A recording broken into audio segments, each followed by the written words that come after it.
I'm literally not believing what I'm seeing in front of me right now. Hey dude. Yes, I'm better. Thanks for asking. It's been a month now. Yeah. I mean, where should I start? There's still too much to process, too much to say, too much to blame. We're going around the whole buildings to see if our friends are good, because we know a lot of people in the neighborhood. So hopefully everybody's fine. Then we'll be donating blood because friends are a priority now. Oh my god. This is the place of my friends. All of them were not in the rooms that were impacted. Chill, mec.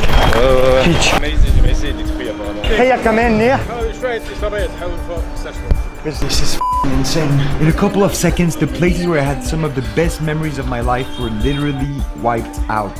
I could have been here.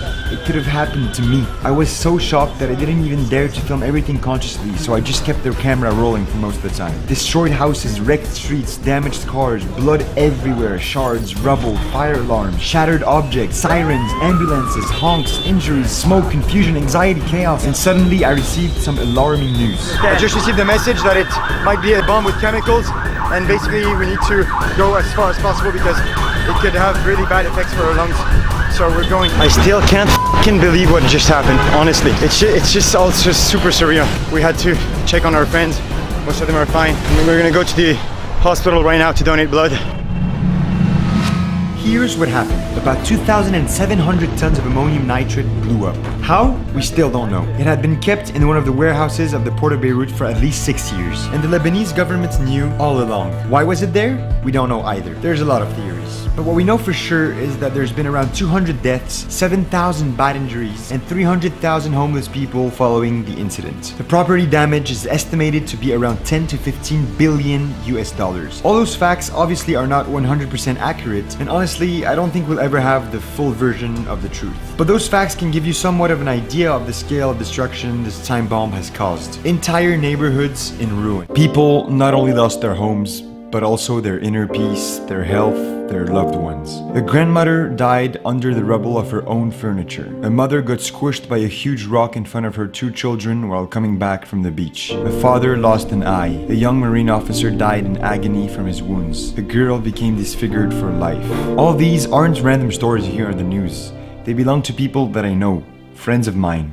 Their relatives. We've all been affected by the blast indirectly. The pain was shared. Thankfully, the Red Cross and the Civil Defense did an amazing job in saving thousands, but it was a horrible one too. 5 hospitals were really affected by the explosion and couldn't help any more victims enter. Resilience is awesome, but it has some limits. If we keep on staying resilient, we're not gonna achieve anything. We can't keep on receiving stupid hits like this.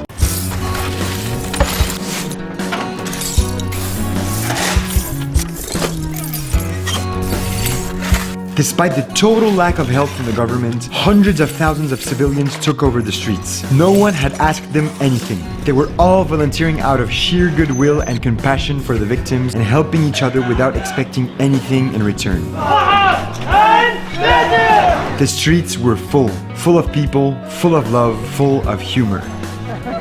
In a weird way, catastrophes bring people together.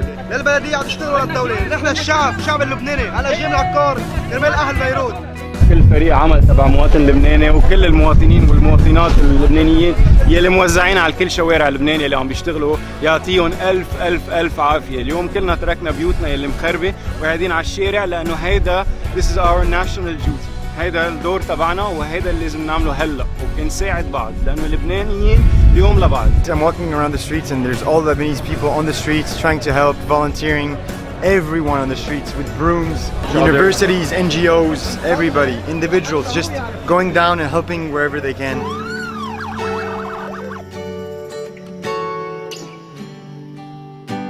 People from all backgrounds and ages were offering food, water, sweeping, cleaning, clearing, carrying, and all with one goal in mind, the reconstruction of their city, with smiles on their faces despite everything. Thanks.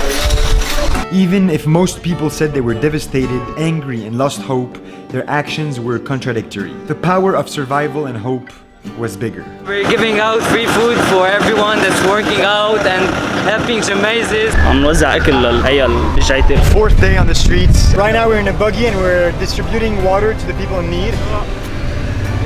We just brought some pizzas for some inhabitants of this building. It was beautiful, but there was no structure to anything. It was raw solidarity within the chaos, from the people, for the people. But very quickly, many NGOs took over to fill this gap, including the incredible Base Camp. The best thing that happened since the explosion is Base Camp.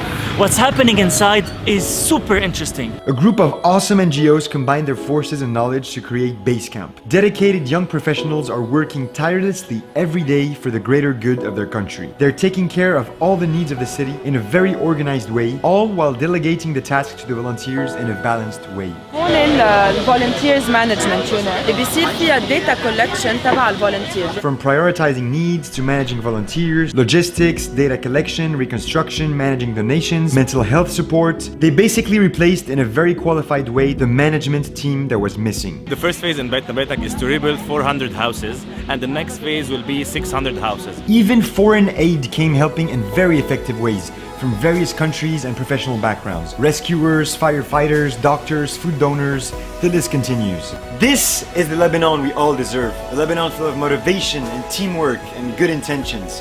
And we will keep on rebuilding Beirut. And it's amazing. But now what? Now because the topic isn't trending as much anymore, or that we are already working on solutions, that the real and initial problem went away. People from all backgrounds and ages were offering food, water, sweeping, clearing, caring, and all with one goal in mind, the reconstruction of their city. With smiles on their faces, all with one goal in mind, the reconstruction of their city.